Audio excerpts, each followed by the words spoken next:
कि भैया 2000 नोट के चिप का क्या हुआ, उसे सैटेलाइट का क्या हुआ जिसमें सिग्नल जाता था, क्या वो चिप फिर से 2000 इसीलिए ले लिया गया कि चिप को फिर से रिहेबिलिटेशन किया जाए, चिप में चीजें खत्म हो गई।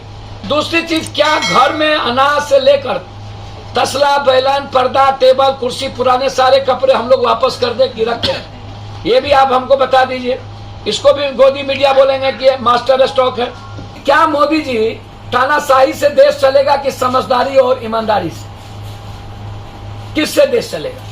क्या मोदी जी आपको अब किसी चीजों पर भरोसा नहीं रही, न राम पर, न कृष्ण पर, न शिव पर, न नानक पर, न बुद्ध पर, न कबीर पर, न दुनिया के किसी संस्कृति पर, न विज्ञान पर, न अध्यात्म पर? दुनिया कहती है कि देश का पीएम, सीएम और देश चलाने वाला व्यक्ति कम से कम जीनियस हो, दूसरों का ना सुने, दूसरों की बातों में ना आए, अपने देश के अंतिम व्यक्ति को देख करके चलाने की बात करें।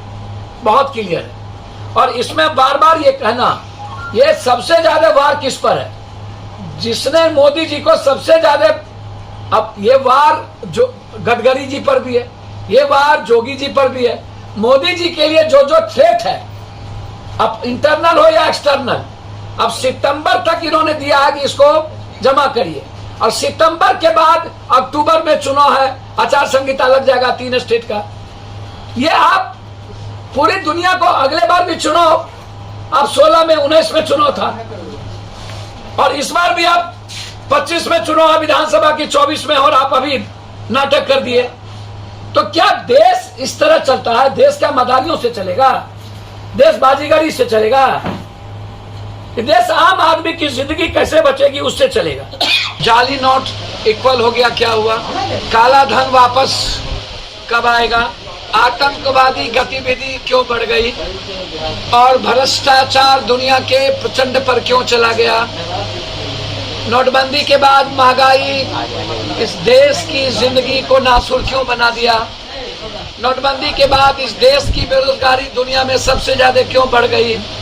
नोटबंदी के बाद गरीबी इस देश की दुनिया में सबसे ज्यादा क्यों बढ़ गई? नोटबंदी के बाद इस देश में आप अपने कितने मित्रों को दुनिया का सबसे ज्यादा बेनिफिट दिया? नोटबंदी जब 2016 में आपने की थी तो उस वक्त गुप्त एजेंडा बिल्कुल था कि आपको सत्ता में इन के प्रकार आना है। पहले से आपने साजिश रची, और बिल गेट्स के कहने पर, बिल गेट्स क्यों? बिल गेट्स इस बार भी ये बिल गेट्स के कहने पर 2000 लाया।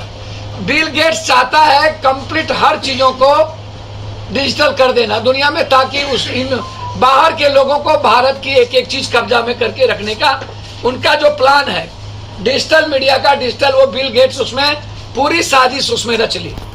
तब भी और अभी भी 2 गुप्त एजेंडा था। एक गुप्त एजेंडा था कि भारत को डिजिटल करके वर्ल्ड के हाथों में दे दिया जाए और भारत की भूमिका खत्म कर दी जाए। दूसरा एजेंडा था कि एन के प्रकार नरेंद्र मोदी जी के पास सारा पैसा, उनके मित्र के पास सारा पैसा चला जाए और चुनाव में उनकी एजेंडा हो, दूसरी की कोई एजेंडा नहीं हो। अब मैं ये जानना चाहूंगा कि 54,000 करोड़ रुपया जो गायब है वो कहाँ गायब है? आप बोलते क्यों नहीं? 54,000 करोड़ रुपया। दूसरी चीज 32 लाख हजार करोड़ रुपया, 16 लाख तब था नोटबंदी के पहले, अभी 32 लाख के लगभग वो बढ़ा। फिर ऐसी क्या जरूरत पड़ गई इनको 2000 रुपया? जब आप 2000 रुपया लाए, आप उस वक्त बार बार कहते थे, मैं गोदी मीडिया जो था वो बार बार चिल्लाता था, master stock, master stock, master, और अभी भी वो गोदी मीडिया मास्टर स्टॉक दोबारा चिल्लाने लगा। ना कुछ आता है गोदी मीडिया को, ना कुछ जानता है। और जिस तरीके से ये गोदी मीडिया के लोग हर झूठ फरेब उल्टा पुल्टा में मोदी जी का सपोर्ट करते हैं, इसीलिए देखिए मैं मोदी जी को एक सलाह देना चाहूंगा।